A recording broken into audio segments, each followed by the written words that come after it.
Hai, balik lagi bareng gue Andrew di channel MMTV.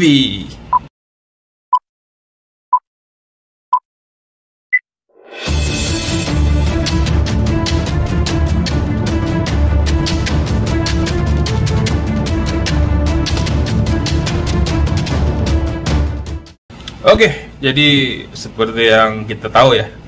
Jadi gue udah sampai di Amerika dan gue mau menetap di sini.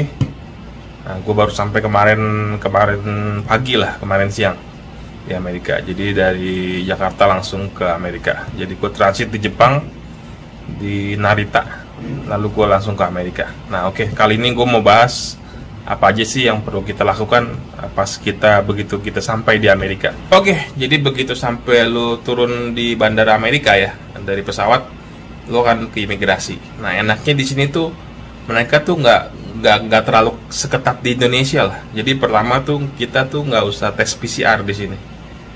Terus kedua nggak usah karantina, nggak usah pakai vaksin juga.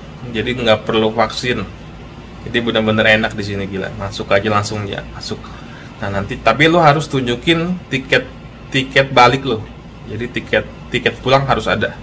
Nah buat lo orang yang mau stay dari Jakarta ke Amerika, lo mesti beli tiket pulang. Kalau lu nggak ada tiket pulang, lu nggak akan boleh masuk.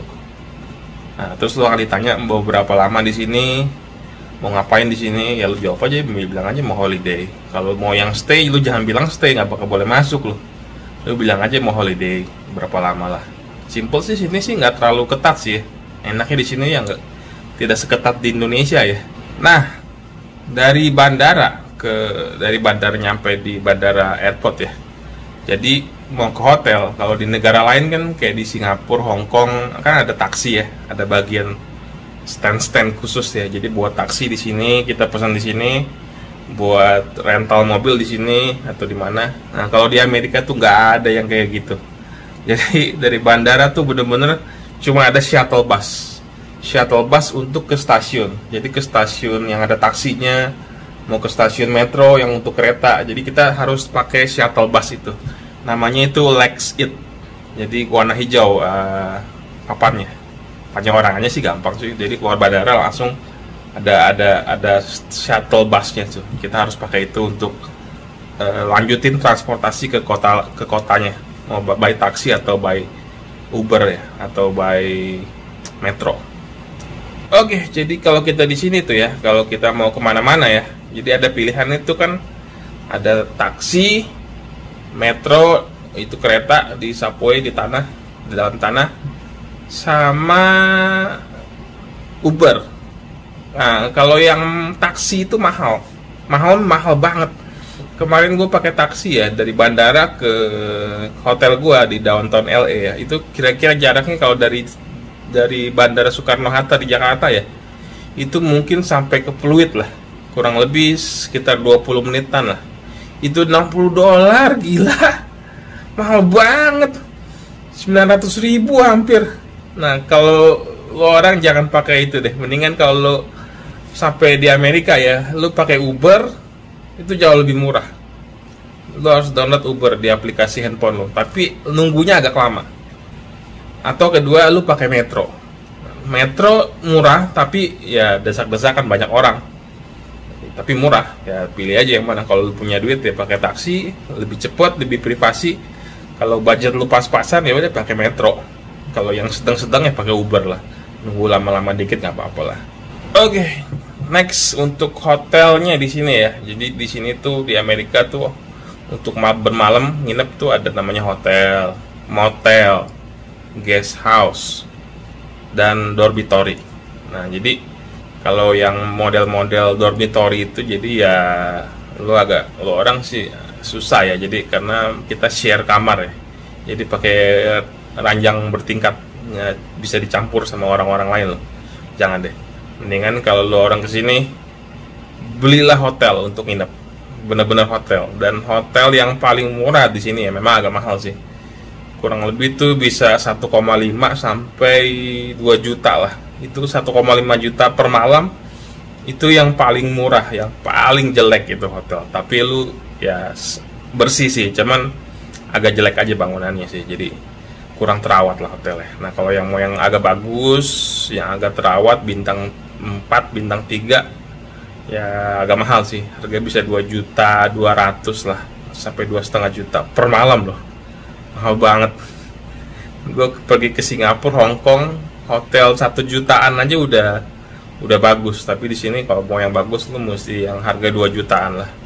Oke, jadi untuk hotel di Amerika ya, di rata-rata di Amerika tuh check-innya itu kurang lebih jam 2 lah.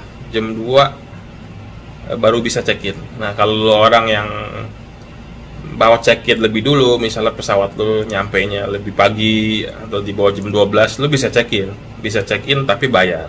Jadi namanya early check-in. Jadi lu harus nambah kurang lebih $30 sampai $50. Mahal banget. Hanya untuk early check-in lah. Gila, nggak kebayang. Oke, next. Ini yang paling penting nih. Kemarin gue sempet miss di sini, sempet lupa gue. Jadi untuk colokan di sini, colokan kepala listriknya ya, itu kita pakai tipe yang begini nih. Nah, yang ya miring 2 inilah. Nah salahnya kemarin gue nggak beli ini dari Jakarta.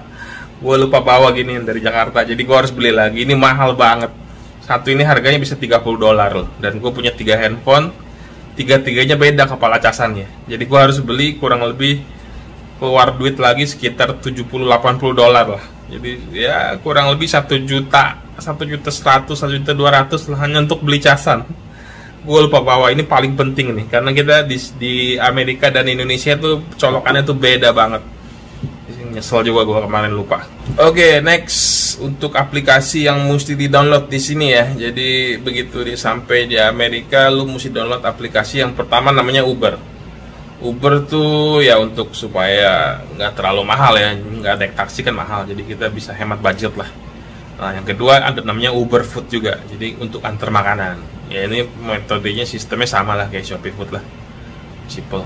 Oke, yang ketiga kalau misalnya lo orang mau sewa skuter di jalan-jalan, kan ada orang yang main skuter tuh supaya gak capek kemana-mana, itu aplikasi namanya Lyft.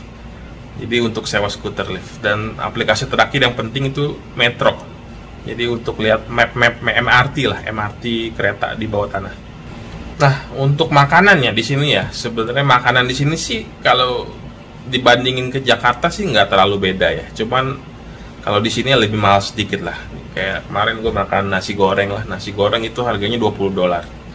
$20 tuh kurang lebih 300.000 lah. Tapi dia banyak, bisa 3 kali makan. Dan jadi gue pas makan di restoran nggak habis, gue minta dibungkus pakai box. Nah boxnya kayak gini. Tada. Bilang aja, can I have to go box makanannya. Jadi nanti orangnya udah tahu kok dibungkusin makanan, dan itu nggak masalah. Nah jangan lupa kalau makan di sini ya, setiap lu makan di restoran di Amerika, lu minimal harus kasih tip. Tipnya itu kurang lebih totalnya 20% dari total makanan. Jadi misal makanan lu $100 atau $10 ya 20% nih lah. Nah, yang pantasnya sih 20% ya. Kalau misalnya 15%, 18% juga masih oke sih. Sebenarnya lu nggak kasih tip juga nggak apa-apa sih, cuman ya nggak etis aja sih kelihatannya sih, nggak enak aja sih. Oke, next yang nggak kalah pentingnya di sini tuh. Jadi untuk beli keperluan hidup lah kayak sikat gigi, odol, air. Nah, air minum kan paling penting ya kalau kita lagi jalan-jalan kemana ya.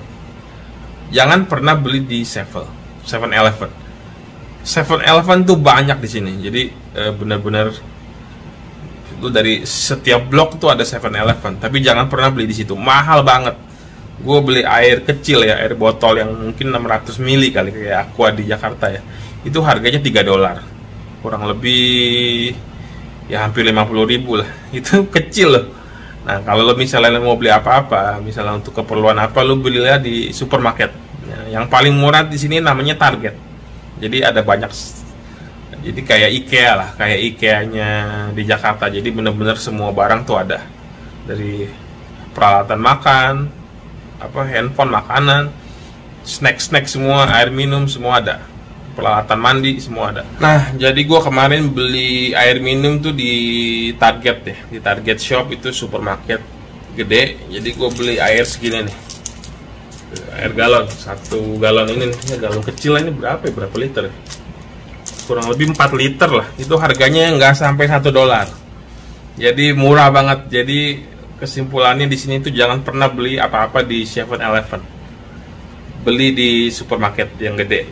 Yang paling murah tuh Target Shop. Cari aja. Dia di mana-mana ada kok. Nah, kayak makanan kayak biskuit, coklat, terus bir, wine, dan makanan-makanan luar lah yang kita biasa lihat di supermarket lokal di Indonesia itu di sini tuh murah banget. Kayak coklat MM aja ya, gue beli tuh cuman berapa ya? Yang kecil cuman $1, $1,5 sih, cuman 20 ribuan lah, berarti 25 ribu lah. Nah, sedangkan MM tuh di Jakarta tuh langka banget. Itu harganya kalaupun ada supermarket yang jual di Jakarta ya, itu bisa 50 ribuan, 40-50 ribu. Jadi kalau di sini untuk makanan-makanan yang kayak gitu-gitu lebih murah jauh. Oke, terakhir untuk tips begitu sampai Amerika. Kalau misalnya kita mau nanya alamat, nanya jalan, itu usahakan nanyalah ke polisi atau ke petugas security yang ada di jalan. Jangan pernah bertanya ke orang asing ya, karena lu bisa disesatin loh. Orang-orang di sini tuh jahat semua. Jadi mereka tuh rasis, apalagi yang orang-orang hitam ya, yang kulit hitam lah. Gue bukannya mau rasis juga sih sebenarnya, cuman ya di sini bener-bener kerasa banget tuh, diintimidasi banget. Orang Asia tuh bener-bener kayak apa ya, kayak bener-bener dimusuhin banget. Jadi aduh, gue nggak habis pikir kenapa ya mereka begitu ya. Tapi ya udahlah, namanya juga negara mereka. Nah, jadi lu kalau mau menanya apa-apa, mendingan nanya ke orang yang pakai seragam, kayak satpam atau apa. Nah, mereka pasti akan kasih tahu lu dengan yang benar ya. Jadi kalau lu tanya ke orang-orang asing yang penduduk di sini, mereka bisa sesatin lu. Oke deh, sekian aja videonya. Tips-tips apa aja sih yang harus lu lakukan begitu lu sampai mendarat di Amerika. Oke, sampai ketemu di video selanjutnya. Bye.